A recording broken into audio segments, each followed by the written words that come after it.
you for joining us for this episode of Leading Change. My name is Emma, and I have Phil with me, and we're going to be talking about emotional intelligence today.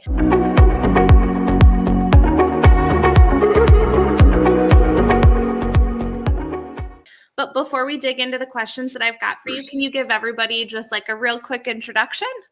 I've been an executive coach, helping executives and organizations achieve better results for the last 23 years. I've been working with executives and organizations in 13 different countries. I've helped to generate billions of dollars in revenue. Prior to that, I was an executive in the semiconductor industry for 20 years. So my focus is on helping people to understand the value and importance of developing their emotional intelligence. And I have a program I created called the Master of Business Leadership Program, MBL, that helps develop emotional intelligence, higher consciousness, freedom from ego-based fears, which leads to higher levels of trust and engagement, which guarantees, and I want to underline, guarantees career, corporate, and personal success. Perfect.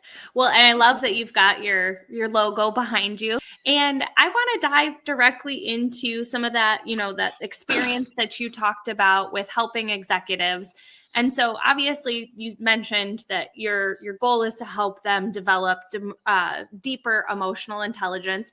But can you share a little bit about some of the challenges that you often see executives facing before they come to work with you? Emma, how much time do we have? Yeah, we have a primal resistance to change, all of us. We have both a biological and sociological resistance to change. But we're facing a tsunami of rapidly accelerating global change. Some scientists estimate in this century we could experience the equivalent of 20,000 years worth of change or 200 centuries worth of change. Nothing like this has ever happened before. So we really need to be developing our emotional intelligence to deal with the fear and anxiety that change and innovation triggers in us. Let me just explain that briefly. Whenever we take an action that moves us outside of our comfort zone, there's a part of our old lizard brain that has been trying to keep us safe and alive by making sure we never leave the security of our cave. And if we do, it automatically triggers a release of a hormone into our bloodstream called cortisol. And that causes the executive center of our brain, our prefrontal cortex, to shut off. And we go into what psychologists refer to as an amygdala hijack. This causes some people to lash out, some people run away, some people freeze like a deer in the headlights. And we often say and do things we later regret when we're in the midst of one of these hijacks. When that happens in conflict situations, often people die.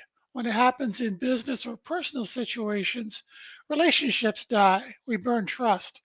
So, as an analogy, if you think of your amygdala as a very frightened 4-year-old child, the development of our emotional intelligence acts like a big brother or a big sister to quiet that amygdala response down and better enable us to feel the fear and anxiety that change and innovation always triggers in us and be able to acknowledge it and move through it towards what it is we're trying to achieve, as opposed to allowing that fear to keep us trapped in our comfort zones.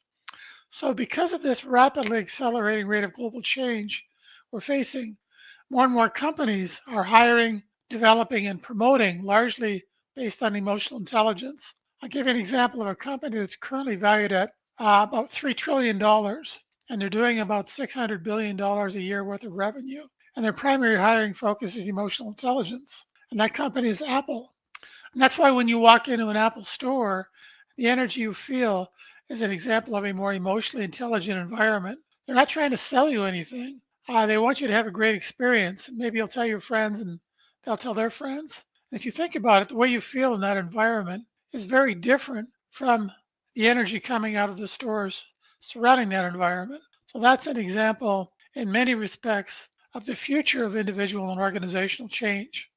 So I One, love that you brought up the idea of the amygdala and specifically the 4-year-old, because we've been going through some probably emotional intelligence training with our 7-year-old in our house, along with our 4-year-old, and having conversations about false alarms and the things that your body will do when you start to feel stress or that you might be, like experiencing some anxiety. So that's something that's very relatable to what's going on in our house. But there's a lot of adults that maybe don't have that background or that training to kind of default to. And you mentioned this idea of how difficult change is for us, even as adults. Can you Yeah, talk through a little bit of how you yeah, help your clients overcome those challenges? yeah. Yes, and I want to talk a little bit more about your 4-year-old, and I also want to talk about the other two primary sources of resistance we have to change, along with our amygdala, um, and how that impacts our results. But what I'm about to say, I've been proving everywhere in the world for the last 23 years. I've worked with people running multi-billion dollar companies with thousands of employees, Harvard MBAs and PhDs. I've been a faculty advisor to doctoral students at Northwestern in organizational development and emotional intelligence. So, what I'm about to tell you in the next probably 3 minutes is the root cause of all drama, chaos, and conflict everywhere in the world, and the solution. So, here goes. Buckle up. Buckle up. We're only actually conscious about 3 to 5% of the time. The rest of the time, we're relying on our habits to drive the bulk of our behavior and our results. But when we're born, we're not born with a conscious mind. We are born with an unconscious mind, but we don't start to become conscious until we're about a year or so old. But we immediately start wiring up our brain, creating those neural network pathways in our brain that become our habits that we need to survive, fit in, get food, all of that kind of stuff. And a lot of those habits unconsciously cause us to give away our energy. And we do it in lots of different ways in how we communicate, listen, take responsibility, make decisions, all sorts of ways. But when we're unconsciously giving away our energy, it creates an energy deficit in us. So at the same time we're unconsciously giving away our energy, we're simultaneously trying to steal energy from other people to make up for the energy that we're giving away. And what I've just described very briefly is the root cause of all drama, chaos, and conflict everywhere. So what I do in the Master of Business Leadership program is I show people how they're unconsciously giving away their energy, and I give them better habits to practice to stop doing that. And when they stop giving away their energy, their need to steal the energy of other people goes away because they don't need it. And it's in that process, that very difficult process, that we develop our emotional intelligence, we become more inspirational leaders, we become more conscious of what's going on in us around us, which helps to free us from our ego-based fears, which leads to higher levels of trust and engagement, which guarantees career, personal, and corporate success. So, what do we need and what's standing in the way? So what we need, well, let me tell you the other two things that are standing in our way besides the amygdala hijack. The second biological source of resistance we have to change is our existing habits. See, once we develop a habit, it's there forever. It's a neural network pathway in our brain, and we can develop new habits at any age. It's called brain plasticity or neurogenesis. And although we can develop new habits at any age, those new habits are always going to be weaker than the old habits because when we're younger, um, there's an insulation layer that goes around the neural network pathway, called myelin. And when we're younger, it's thicker than when we're older. So even though the new habits can work better than the old habits, they're always going to be weaker. And there's going to be an ongoing, never-ending internal battle between our old and new habits for dominance. So the third source of resistance we have to change is sociological, meaning that the people around us don't want us to change. Because if we change and start to get better results, maybe they're going to have to change. That scares the hell out of them. And the best way to ensure they don't have to change is to make sure we fail.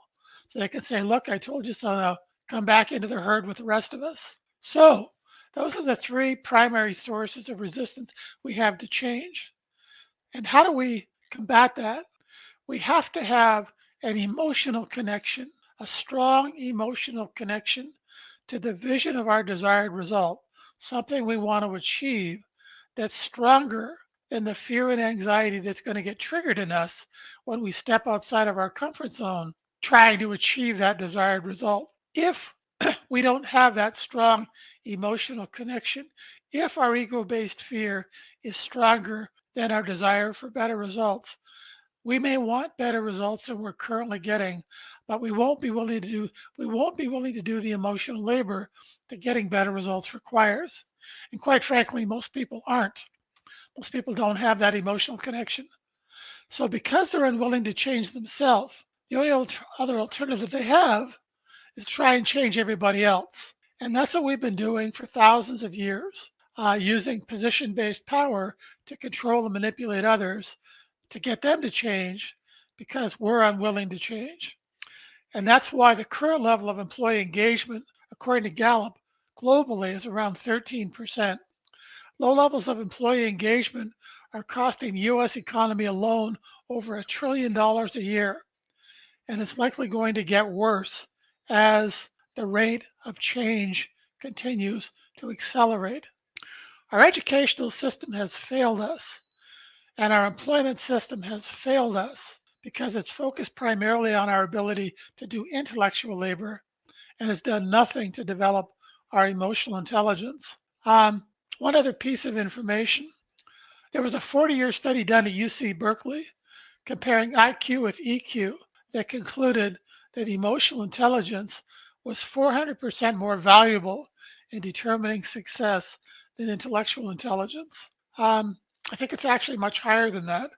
But even if we go with their finding, you got to wonder why our educational system hasn't hasn't their primary focus hasn't been on the development of our emotional intelligence. So as a consequence, we're facing this tsunami of rapidly accelerating global change, and we are completely unprepared for the drama, chaos, and conflict that it's going to trigger in us.